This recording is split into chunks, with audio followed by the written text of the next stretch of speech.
Dan Snyder, owner of the Washington Commanders, has been able to get away with a lot in his time running the team. What I did realize was that I've always been a Redskin fan. From his ridiculous nonstop defense of a racist name. This is a guy who has made himself into a caricature of what an evil football owner, how that guy would behave. Snyder is holding firm on the position he took earlier this month in a letter to fans, in which he ruled out any name change, writing, "We are Redskins Nation, and we owe it to our fans and coaches and players, past and present, to preserve that heritage." And then, of course, is the team name and his sort of defiance and fake effort to reach out to Native Americans with his Original Americans Foundation oath.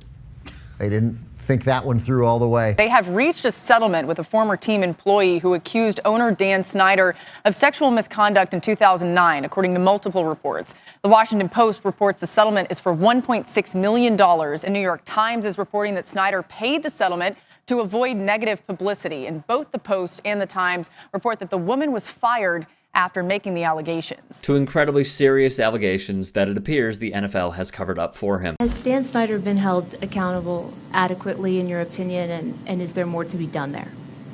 I do think he's been held accountable. They set up a website called, a Twitter handle called Redskins Facts, which would be the truth about the team, and they pretended that it was sort of organic and started by players, but it was very easily traceable to the PR firm that the team had hired. Daniel Snyder, a person with real power, probably won't face real consequences for his disastrous stewardship of this team. The players, the fans, they all deserve better than Dan Snyder. Also sued the Washington City paper, tried to close them down, threatened them by saying, hey, you're a free newspaper and I have all the money in the world, I'll sue you forever, because they suggested, they drew a picture of him with devil horns on it and did A to Z 50 things to hate about Dan Snyder. All of what my colleague Ben Mankiewicz said is true. And not only that, there is so much more that was even left out. One of those stories being, allegedly, when he has people over as guests in his house, he has to have the highest chair and he makes them sit in lower chairs. So they have to look up at him and he could look down on them. He's a deplorable, loathsome, soulless coward of a human being. And that's putting it mildly. The House Oversight Committee received information that alleges the Washington Commanders kept ticket revenue that is supposed to be shared with other NFL teams, sources told Front Office Sports. According to NFL bylaws, all teams are required to pass along 40% of ticket sales from each home game, minus ticket handling charges and taxes to the league, which then disperses the funds to visiting teams. At least one person gave information in recent weeks to congressional investigators that alleges the Commanders didn't pass along the full 40%.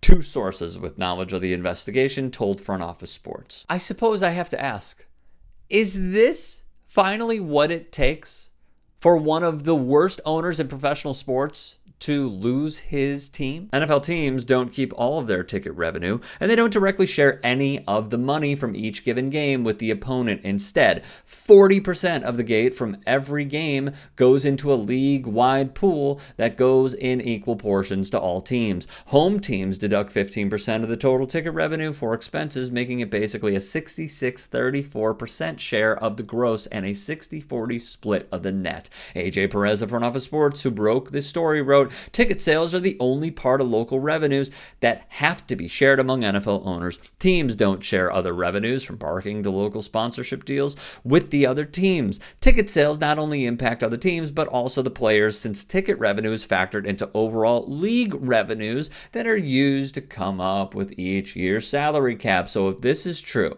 Snyder got 1/32 of the 40% payments generated by the other 31 teams, and he failed to pony up all of the 40% chunk that should have gone to his partners. His partners have protected him when it comes to the investigation regarding workplace misconduct, because indirectly they are protecting themselves from having similar allegations threaten the hold on their franchises. If it can't be proven that he has been picking his partner's pockets, his partners quite likely will be kicking his ass out of the house. This new allegation comes after recent reports indicated that the congressional investigation has expanded beyond allegations of workplace misconduct conduct into financial improprieties. Meanwhile, the Washington Times has disputed the contention from Commish Roger Goodell that Snyder remains not involved in the day-to-day operation of the team. Per the Times, Snyder is involved. We've also seen that when it came to the Sean Taylor stuff. Here's my question. What will it take? Knowing money is the only goal for every single owner in the NFL, which consists of a hierarchy of rich white people. Is this the final straw? A billionaire stealing from other billionaires? If it isn't, I question who else may have done something similar, and if it's just the law of the land.